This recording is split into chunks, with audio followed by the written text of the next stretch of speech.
अस्सलाम वालेकुम, मैं हूं जनरल प्रैक्टिशनर डॉक्टर अहमद और आज हम बात करेंगे शॉर्ट स्टेचर के बारे में।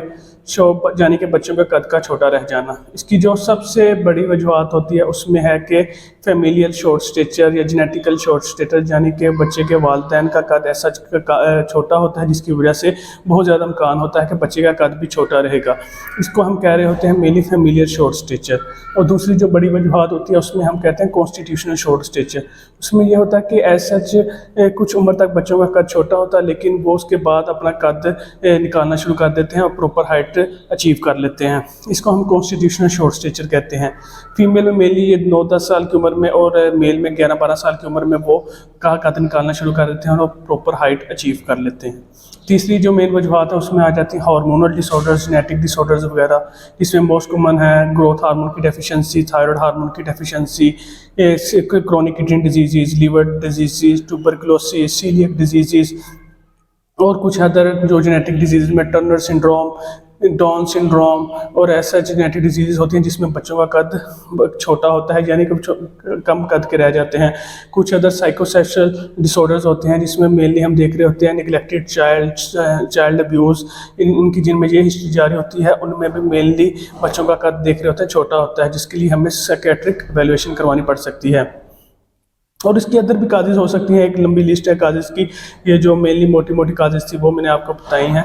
और जो हम फिर इसका क्या मैनेज कैसे कर रहे होते हैं, जो मेनली जेनेटिक शॉर्ट स्टेचर है उसमें ऐसा ट्रीटमेंट की फर्दर कोई ज़रूरत नहीं होती। उसमें हम कर क्या रहे होते हैं कि उनको सिर्फ काउंसलिंग करते हैं और हम उनको बता देते हैं कि इस बच्चे का मोस्ट लाइकली है कि हाइट इतनी ज़्यादा इंक्रीज़ नहीं होगी, क्योंकि माँ बाप का कद भी जितना है इस लेवल से ही उसकी हाइट निकलेगी।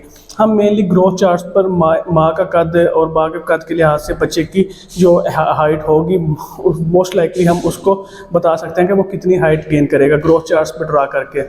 फिर यह है कि जो कॉन्स्टिट्यूशनल शॉर्ट स्टेचर है उसमें सिर्फ पेरेंट्स के हम काउंसलिंग वगैरह ही मेनली कर रहे होते हैं, ऐसा कोई मेडिकेशन यूज़ नहीं करते।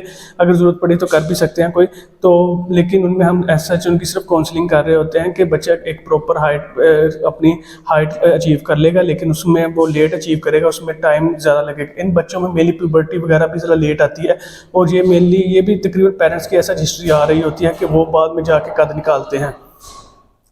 और जो तीसरी जो हार्मोनल डिसऑर्डर्स है जिसमें बच्चों में ग्रोथ हार्मोन्स की डेफिशिएंसी होती है, उनमें हम मेनली ग्रोथ हार्मोन्स के इंजेक्शंस लगाने पड़ सकते हैं। जिनमें थायराइड की डेफिशिएंसी है थायरोक्सिन देनी पड़ जाती है। जिनमें किडनी डिजीज़ है, लीवर डिजीज़ है, हम ऐसा उनको ट्रीट कर रहे होते हैं ताकि बच्चों में ये मसले को काबू पाया जा सकते हैं। कुछ लोग फिर हमारे पास आ रहे होते हैं कि हमारे बच्चे का कद छोटा है, उसको कोई टीके लगा दें कद बड़ा करने वाले, या कोई ऐसा सिरप दे दें जिससे कद बड़ा होता है। ऐसी कोई चीज़ नहीं होती, इनका ना कोई फ़ायदा होता है ना कोई ऐसी चीज़ें अवेलेबल होती हैं। जो मेनली कुछ लोग हो रहे होते हैं कि दूध वगैरह डब्बे वाला दूध जिसमें वो कहते हैं न्यूट्रिशन वैल्यू ज़्यादा है, या इंश्योर पीडियाश्योर वगैरह इस्तेमाल कर रहे होते हैं, उसमें भी देखा गया है कि जो लोग बच्चों में डब्बे वगैरह का दूध इस्तेमाल किया जाता है वो मेनली कद बड़ा होने की बजाय उनमें मेनली ओबेसिटी का इशू ज़्यादा आता है, वो मोटे हो जाते हैं।